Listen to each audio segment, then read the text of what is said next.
I have to ask myself that frequently. What would I do if I weren't afraid to do it? What would I think if I weren't afraid to think it? I read this article and I liked it. And it talks about this man writing that he had used to go to a park where he saw this old man sitting on a bench. And he was watching this squirrels jump from one tree to the next. And some of them missed when they jumped. And he said, wow, I'm surprised they would take the risk. And the old man said, well, they've got to risk it unless they just want to stay in one tree the rest of their life. And I thought, oh, wow. That's why I take risks, isn't it? Because I just can't stay in the same tree all the time. I need to see other trees. I need to see what it's like in that tree, in that tree. So you take the risk, and maybe you fall. It's like a child walking. I haven't known any children so far that fell down once and never got up and walk again. You're going to carry me forever. Because I'm not doing that again. No, they get up and they try again. I still got scars on my knees from as a child. I fell down plenty of times, tore good pants, and I got up, put on a new pair of pants, and went walking, and running and playing. The things I did then that I'm not brave enough to do now. The heights I climbed as a child that I could not begin to climb now without freaking out. Yeah, we used to play on the fire escapes at my grade school, and those old grade schools were big. In Washington, Pennsylvania, they were high. Oh, we'd climb from the top and we'd shimmy down and everything. Have a picnic lunch, leaning on a rig, and then climb like this. My best friend and I, we thought nothing of that. I was cautious, but I wasn't afraid. Didn't upset my stomach at all. I didn't feel like I was going to lose my sense of reason looking down. It's like, no, I just knew I wasn't going to fall. When I taught myself how to drive at 12, it didn't occur to me that anything would happen. My family got upset, but I had places to go. I wanted to feel the freedom of driving, and I repeatedly got in the car and smoking cigarettes, driving around town. I was 7th grade. I will not be controlled. Today's talk is called I Dare Me. It's not I dare you. I dare me. I dare me to have a new thought. I dare me to look at things differently than I've ever looked at them before. I dare me to give in ways that I have been afraid to give for fear I would lose. I dare me to ask for what I want. And I dare me to take you off the hook if you don't give it to me. I dare me. I was taught early on in my healing, you're allowed to ask, and everybody else is allowed to say no. And no is a complete sentence, as is yes. Nobody has to give a reason why they're saying no. But if you don't ask, you're not giving them a chance to say yes. You don't get to find out who your team is, who your people are. Yeah, and sometimes your people are the ones who say no. And thank goodness they say no, because they're not the ones to give it to you. The hard ones are the ones who say yes and then don't show up. Oh, those ones. I dare me to forgive them. I dare me to forgive my parents. I dare me to forgive my grandparents. I dare me to forgive imaginary characters I've made up in my mind, which is all of you and all of them, which is me half the time. I'm an imaginary character I've made up. It's true, the story we tell ourselves, about the people we're around, about the highway, about the floor, about God, about the Bible. It seems like too often we're making up stories in order to keep ourselves smaller. Make up a story. If you're going to make up a story, make up one that makes you bigger. that makes you more expanded. That's what I started doing as a teenager. I thought, because I knew I wasn't going to survive if I didn't make up a new story than the sad one we were having around our house. I remember at 14, I had decided we're going to have a great Christmas this year. I just decided. My last stepfather was out of the picture, and I just said, we're going to have a great, and we did. We had a wonderful Christmas in our home that year, and I was really impressed that it was so much fun. There was a lightness I had not experienced my entire life at Christmas in our household. And I told this story, it was also the year I won the battle to smoke at home.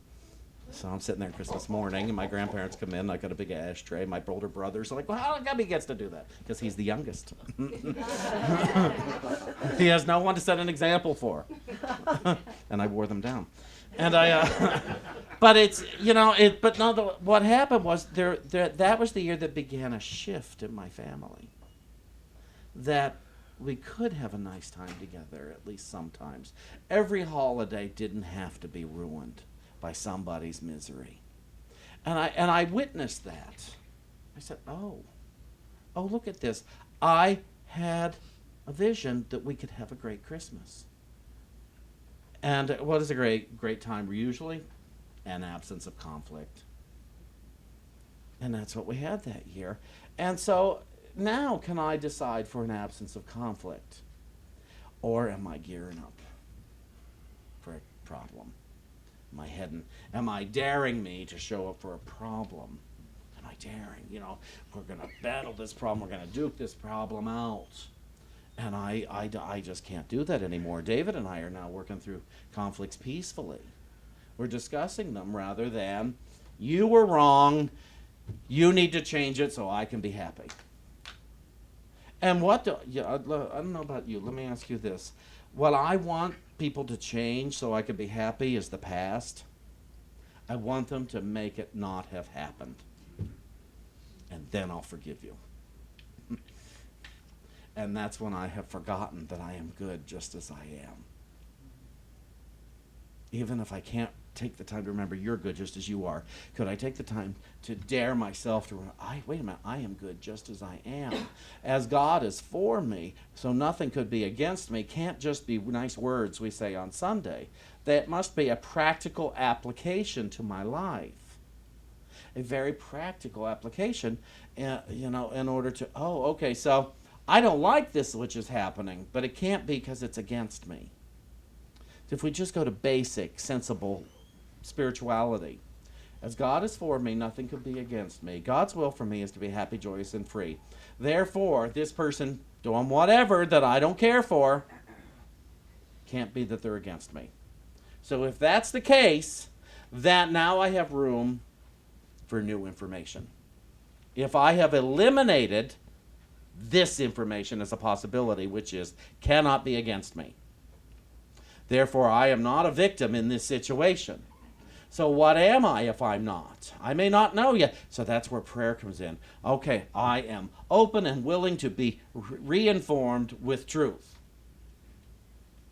And then you sit, and then you go, and you move your feet. And suddenly people are going to come to me to reinform me of the truth of myself. And they're going to tell me something that I haven't been telling myself, but I just know must be true. Do you ever have those moments where somebody says something to you that you've never consciously heard before, and it sounds ridiculous, but this must be the truth. This must be, because it just makes sense. I suspect that happens a lot to a lot of people in Unity. It always did for me, going into the Unity churches, and I'd hear these wild things that were never said around our house as a kid. And I would think, but wait a minute, that sounds more true than anything I've ever heard in my life.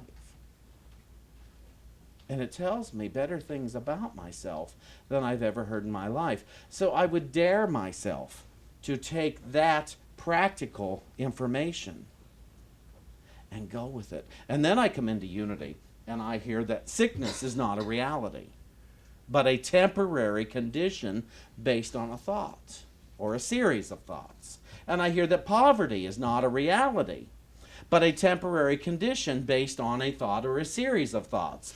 And inharmony and war and all that is not a reality, but a temporary condition based on a series of thoughts. And then they went so far as to say death is not a reality, but a temporary condition based on a thought or a series of thoughts. And then they said that no one is against anyone. Well, you know, you pick up your newspapers, you listen to the news and things, and it sure seems like a lot of people are against a lot of people, doesn't it? It sure seems that way. And if I take on the story, okay, they're against this one, and they're against this one, and they're against this one, then what happens is I maintained that story, and I didn't even know I was doing it. I'm the one that maintains violence then. I'm the one that maintains poverty. I'm the one that maintains the appearance of sickness. I'm the one that maintains it. And I'm not stupid, and I'm not to blame. But I'm doing it anyway, because I'm maintaining it in my mind. I get together with people and I talk about how terrible this thing is, rather than to look to see what's going on here. One of the things I loved about the Charleston murders that happened a couple weeks ago, I'm sorry, I apologize, that doesn't sound quite right, but was that the families put forth forgiveness. The families weren't claiming victimhood. They're saying, we want to offer forgiveness here. We want to end the violence. We want to end it, and the only way to end it is with truth, not with more violence, not with being a victim. One of my favorite stories, many of you have heard it, Carlos Anderson told it, and it's when he was a child, and there was a family who had 5 children. And they went on a field trip, all 5 kids. And coming home, and it was an African-American family, church, everything, school, and a white drunk driver slammed into the bus, killed all 5 children and the bus driver. Well, people were pretty upset. And Carlos said they're in the church for the funeral, and there are 5 small caskets up on the pulpit. The funds had been raised by the congregation to pay for this, and they're waiting for the parents, and the parents are late. And they're waiting and waiting and waiting. Finally, and people are getting riled up. You know, we have to do something about this. How could this happen to us? And the parents finally came in. And they went up on the pulpit. And they touched each of the caskets. And then they came down to the center. And they said, we apologize for being late. We were praying. We were praying to know who we were. And to who our children are. And to know that God and our children are with each other. And so we want you to know that in our hearts, we are very sad, but we know our children are fine because they are with God. They said, but there's a man in a jail cell across town, and he needs our help. He needs us to know who he is. And I dare me to remember that man in that jail cell. I dare me to remember every perpetrator as a child of God who may have forgotten or who's part of playing out a part that I don't understand. I dare me to remember my stepfather in a different light. I dare me to remember a lot of people in their roles in my life. And I dare me to remember me and the truth of my being in my role in a lot of people's lives in the past. I dare me to do this. David and I are reading a book right now called Get What You Want. It's a small book, and it's all about intentions. And there's 10 intentions to be read every single day. And I like these so much. And the first intent says support life. And the affirmation is I refrain from opposing or harming anyone. I allow others to have their own experiences. I see life in all things and honor it as if it were my own. I support life. Second intent, seek truth. I follow my inner compass and discard any beliefs that are no longer serving me. I go to the source. I seek truth. 3, set your course. I begin the creative process. I give direction to my life. I set my course. The fourth intent, simplify. I let go so there is room for something better to come in. I intend that I am guided, guarded, protected, and lined up with the highest good at all times. I trust and remain open to receive from both expected and unexpected sources. I simplify. Fifth, stay positive. I see good, say good, and do good. I accept the gifts from all my experiences. I am living in grace and gratitude. I stay positive. 6. Synchronize. After intending and surrendering, I take action by following the opportunities that are presented to me. I am in the flow where great mystery and miracles abide. Fulfilling my desires and doing what I came here to do. I synchronize. 7. Serve others. I practice love in action. I always have enough to spare and enough to share. I am available to help those who need it. I serve others. 8. Shine your light. I'm a magnificent being, awakening to my highest potential. I express myself with joy, smiling easily and laughing often. I shine my light. 9. Share your vision. I create my ideal world by envisioning it and telling others about it. I share my vision. And 10. Synergize. I see humanity as one. I enjoy gathering with light-hearted people regularly.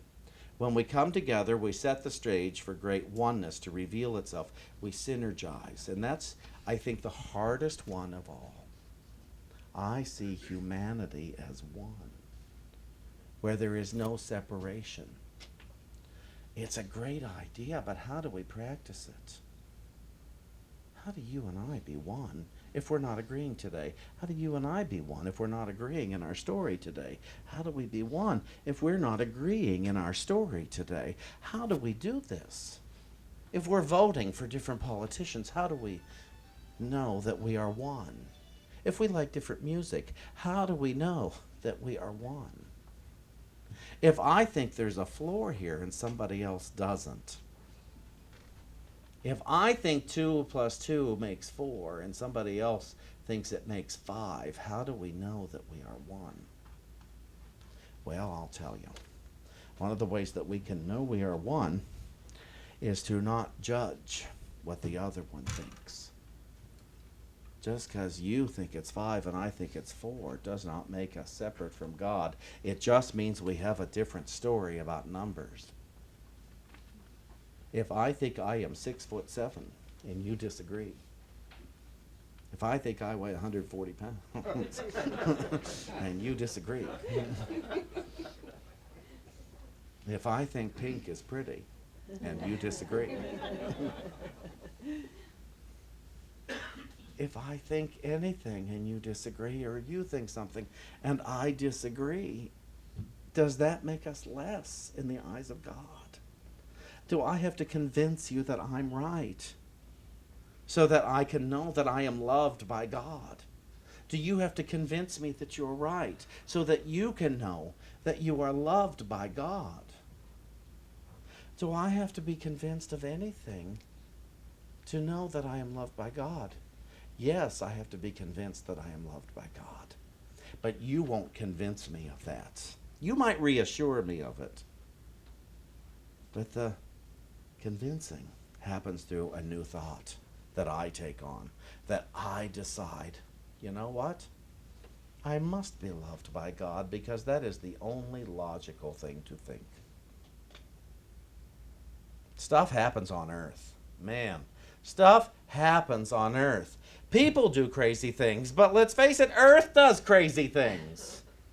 There's fires and volcanoes and earthquakes and storms and all sorts of stuff happening on the earth. Do we think the earth is against us? Well, yes, believe it or not, we do, even though we would, if we went around saying that, we'd be afraid people think we're nuts. It's one thing if somebody's coming up slapping me in the face, you could say, my goodness, what's wrong? Why doesn't that person like you? But who goes up to somebody after an earthquake and says, boy, why doesn't the earth like you? We don't do that. But the effect is the same. The result is the same thing. We have somehow been under attack, and only my mind can reassure me that I'm not. I'm going to read this. It comes from 2 Corinthians in the Holy Spirit's interpretation of the New Testament. Chapter 10. Starts with here. It says, the question that you always ask is, how are you to live in the world without being a part of the world? And this seems difficult to you. In fact, it seems nearly impossible. But I tell you that it is not. When you are thinking this way, you're listening to the voice of confusion. You are looking only on the surface when you listen to the voice of confusion. You're looking at the world as if it is real. And you are looking at actions as if they are actions. Neither of these statements is true. The world is not real, and actions are not actions. The world is a thought within the mind of the Son of God. And all actions within the world are the expression of thought. Therefore, you must look beyond the world and beyond the action to the thought which spawns the image. This is why I ask you to look within and not at the world. When you look at the world, you are tempted to guess at the thought that is in your brother's mind. But you can guess the thought that is in you. But can you guess the thought that is in your brother's mind? No, you cannot guess. You cannot guess by what you see in the world or by their actions, for the thought is unknown to you. You see only the surface, which is unreal. Therefore, you cannot judge your brother by what you see. If you look at the world and think you know your brother's thought or motive, you have only uncovered a thought or idea within your own mind. It is not your brother's mind that you see when you look at the world. You see your mind. For you are looking at the world through the filter of your own thoughts.